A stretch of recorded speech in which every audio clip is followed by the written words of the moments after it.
Hi everyone, it's Caitlin from Deliberate Dandelions. Today we're going to talk about liberation and deconditioning and how those two words are going to follow you all the way through 2021.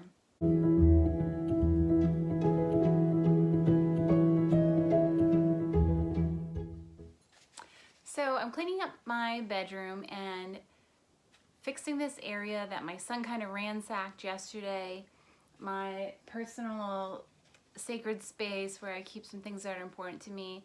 And I had to pick up this paper with liberation and deconditioning written on it. You can't read it, but that's what it says. And I wrote this in December because I was looking at the year that we've had and how to leave 2020 in its place and to move forward with new energy. 2020, specifically December of 2020, was a huge year for energetic change.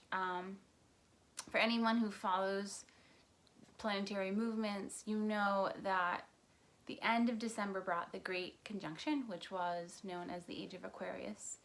And people have been talking about it, there's jokes about it, but really what it means is that it's a dawning of a new time. It's an ushering in of a new focus and a new way of living life. So what does that mean? Well, this time is supposed to be a time of new beginnings and putting the past away, moving forward, and there's a shift in the way that people feel about life. And it's not just one person or two people, it's everyone. It impacts everyone's lives in a bigger way, even if you're not paying attention to it, even if you don't believe in it, but it's impacting your life. So the big words for 2021 that accompany Aquarius are liberation and deconditioning. And those words seemed so relevant to me that I wrote them down. I put them on my bulletin board just to look at them and to kind of marinate on them and think about what do they mean to me. Every year at the end of the year, I think about the year I've had, and I sometimes write a letter to myself. I even electronically send it to myself so I receive it on New Year's Eve. And this year I didn't bother writing a letter because I decided how I was going to intentionally create my extraordinary life. I decided that I was going to embrace the themes of liberation and deconditioning. As we head into some really fascinating times in the next few days, weeks, months, and even years, the key idea of liberation means that we need to leave what was in the past and be free of it.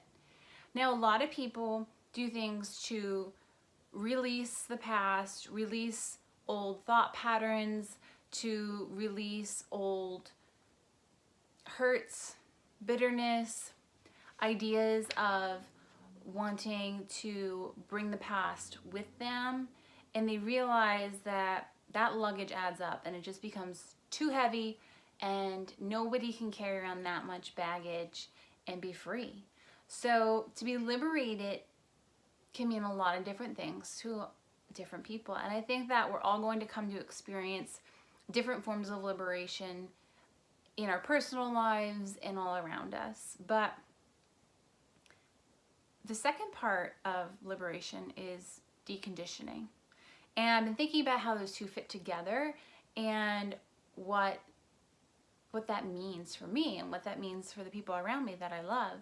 And I think that it ties into this idea that in order to receive the great things that this life has for us, in order to intentionally create and manifest that extraordinary life for yourself, you have to be willing to release the old way, whatever the old way means for you.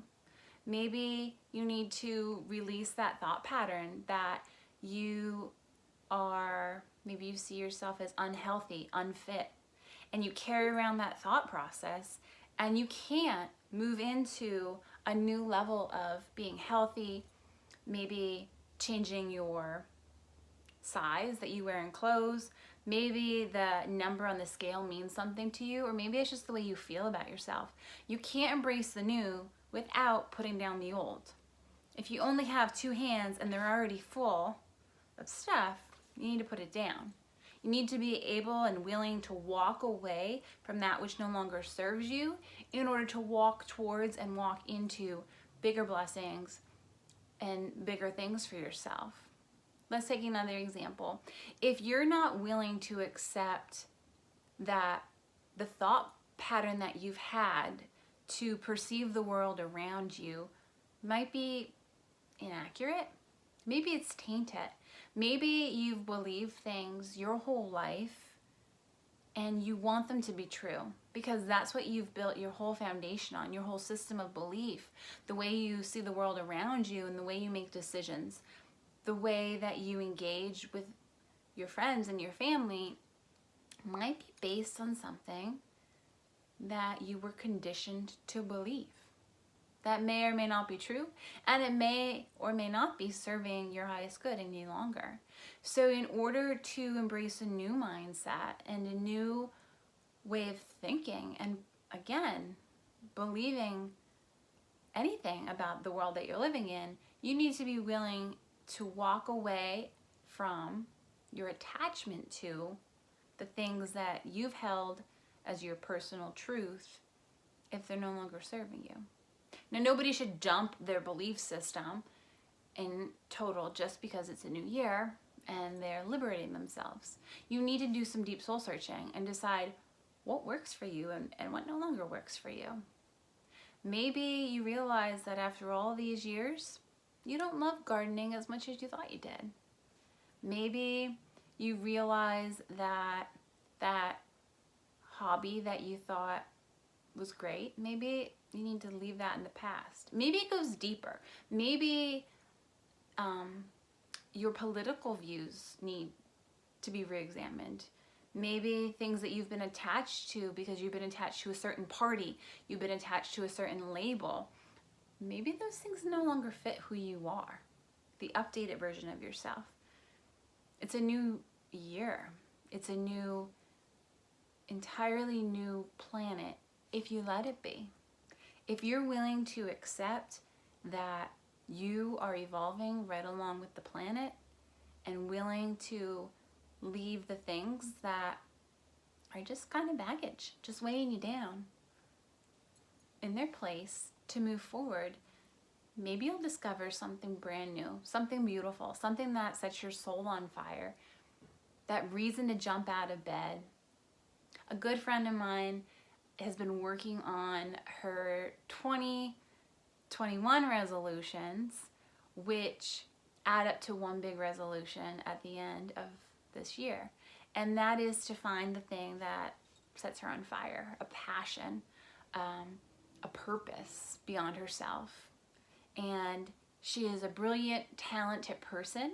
So she's not looking to become more educated. She's completed a lot of education. She's not looking for anything ordinary. She's looking for something extraordinary. And so something fun that she's doing is that she's trying out a bunch of different hobbies. Fun things within these COVID confines that we find ourselves in. But she's just trying out a whole mess of activities for herself. And she's loving them. And she just said to me the other day, I am loving doing these projects. None of them are my purpose. None of them are what lights my soul on fire, but they make me happy. And I know they're going to lead me to the thing that really does set my soul on fire. Which kind of leads me to another point. Sometimes you just need to keep following the steps. Following where life seems to be guiding you and showing you where to go next. Nina and I always talk about these life synchronicities by using the word breadcrumbs. And that relates to kind of a longer story that I won't get into right now. But we like to text each other and we'll say, got a breadcrumb today, and we'll share whatever happened. Oftentimes we have a thought about somebody. That was today's breadcrumb. Nina was thinking about a friend of hers Hadn't heard from her in a while. She got out of the shower and she had a message waiting for her on her phone from this old friend. And sometimes that's how life works. And that is what we would call a breadcrumb. And you just keep walking. And sometimes you don't know what you're walking to. Sometimes you don't know what's at the end of that path, the end of the road for you, but you know that you're on the right path. You know that somehow, some way, there's something guiding you to where to go next. And you need to be willing to listen to your own intuition, to check in with yourself, and to learn to trust that voice. We talked about the importance of silencing your thoughts, because sometimes our thoughts get so loud, thinking about our to-do list and thinking about what to worry about next. We think about our grocery list, and we think about the cleaning that we have to do, and we miss out on the smaller messages that we're receiving from ourselves that say, relax, be still. Maybe read that book that's been sitting next to your bed for 6 months or 6 years. And this is actually a really fun story. I was reading the 4 Agreements and I just couldn't get into it. I knew it was this great book. Everyone was recommending it, and I bought it and I looked at it. I read a few pages and I just couldn't get into it. I put it down, put it away. Months went by, I think 6 months actually, and I was listening to something on YouTube and they said something that reminded me of the 4 Agreements. And I picked up the book to the page that I had left off on months and months before that, only to read the exact same line that the unrelated YouTube video had just said. I read that book in 2 hours, and it's not a big book, because everything resonated with me, and I became so excited about this material that I was reading that I bought a bracelet with the 4 Agreements on it, which is a conversation for a different day. I have artwork in my house. I recommended the book to anyone who would listen to me, and it was just because it was the right timing. It was that breadcrumb of listening to that video of how to move forward and to release my old thought patterns that I had been conditioned to believe. Sometimes I also fall into the trap of thinking that I can't complete a book, or I can't complete something that I just start to research. You know, I'm totally into it and then I just kind of stop. And then people do that all the time, right? Lots of people have a collection of books next to their bed that they get from their friends, they buy, they think they're gonna read them, they really want to read them, and they just don't. Well, try not to beat yourself up too much, because maybe it's just not the right timing. Maybe you need to wait another week, another month. Maybe a couple years need to go by for that book to become relevant to you in a way that you are passionate about reading that book, and then it's not just a burden, not just something to check off your list so that you can put it away and get it to stop collecting dust next to your bed. Sometimes that's a breadcrumb, and that's leading you on your path to the very next breadcrumb. Okay, so what does this mean for you, and what can you do about it? Well, I think the best step to take is to quiet your mind and get in touch with yourself.